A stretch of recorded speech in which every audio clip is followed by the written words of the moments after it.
মোৰ যিটো সংগ্ৰামী জীৱন, এই সংগ্ৰামী জীৱনত বহুত সময়ত মই বদৰুদ্দিন আজমল চাহাবক মই গালি পাৰিছোঁ। কিন্তু এটা কথা ক'ব লাগিব, উজনি অসমৰ বানাক্ৰান্ত ৰাইজৰ কাৰণে বদৰুদ্দিন আজমল চাহাবে যিখিনি ত্যাগ কৰিলে, সঁচা কথা ক'বলৈ গ'লে মোৰ অন্তৰ জয় কৰিছে, মোৰ অন্তৰ জয় কৰিছে। আৰু বদৰুদ্দিন আজমল চাহাবৰ মই সুস্বাস্থ্য কামনা কৰিছোঁ আৰু নেদেখাজনক মই আশীৰ্বাদ বিচাৰিছোঁ। অনাগত দিনত আজমল চাহাবক ঠিক এইধৰণে ৰাইজৰ কাম কৰিবলৈ গাত শক্তি দিয়ক। ইয়াৰ লগতে মই আৰু এটা কথা ক'ব বিচাৰিছোঁ, আমিও যদিও বান বিভীষিকাৰ মাজত আছোঁ, তাৰপিছতো কিছুমান কথাত আমাৰ মনত আনন্দ লাগিছে। কাৰণ শিৱসাগৰখন এতিয়া সম্প্ৰীতিৰ মিলনভূমিত পৰিণত হৈছে।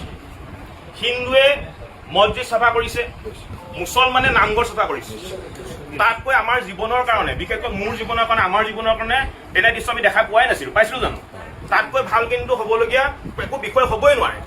গতিকে মই এই মুহূৰ্তত আমি জাতীয় সংগ্ৰামী অসমৰ তৰফৰ পৰা এটা কথা স্পষ্টকৈ কৈ দিব বিচাৰিছোঁ, আমাৰ যিডাল সম্প্ৰীতি এনাজৰী এডাল আৰু অধিক শক্তিশালী হ'ব লাগিব।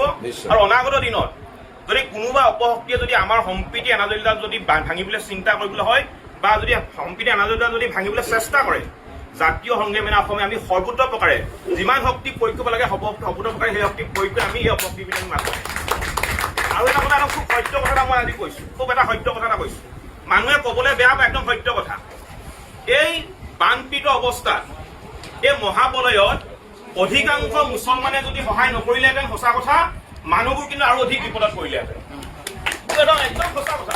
গতিকে যিসকল মুছলমান মানুহে, যিসকল মানৱ দৰ্দী মানুহে এই বানপীড়িত সময়ত বানাক্ৰান্ত ৰাইজক সহায় কৰিলে, তেওঁলোকৰ নাম ইতিহাসৰ পাতত সোণালী আখৰে লিপিবদ্ধ হৈ থাকিব।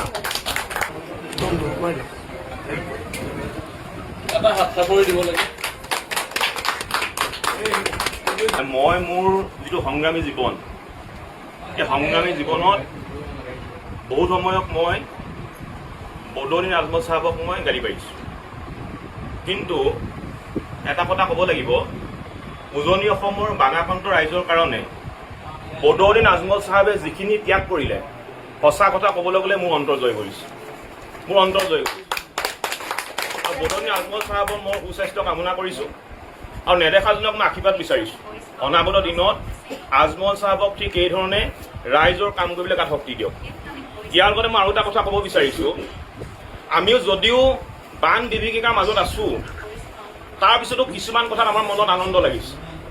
কাৰণ শিৱসাগৰখন এতিয়া সম্প্ৰীতিৰ মিলনভূমিত পৰিণত হৈছে। হিন্দুৱে মছজিদ চাফা কৰিছে, মুছলমানে নামঘৰ চাফা কৰিছে।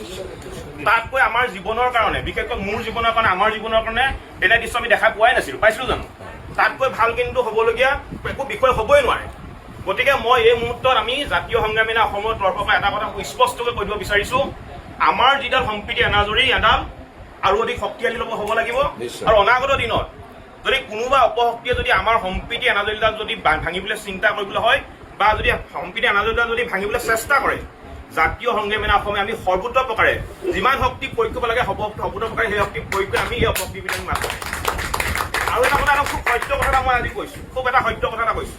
মানুহে ক'বলৈ বেয়া পায়, একদম সত্য কথা। এই বানপীড়িত অৱস্থাত এই মহাপ্ৰলয়ত অধিকাংশ মুছলমানে যদি সহায় নকৰিলেহেঁতেন, সঁচা কথা, মানুহবোৰ কিন্তু আৰু অধিক বিপদত পৰিলেহেঁতেন। একদম সঁচা কথা। গতিকে যিসকল মুছলমান মানুহে, যিসকল মানৱ দৰ্দী মানুহে এই বানপীড়িত সময়ত বানাক্ৰান্ত ৰাইজক সহায় কৰিলে, তেওঁলোকৰ নাম ইতিহাসৰ পাতত সোণালী আখৰে লিপিবদ্ধ হৈ থাকিব।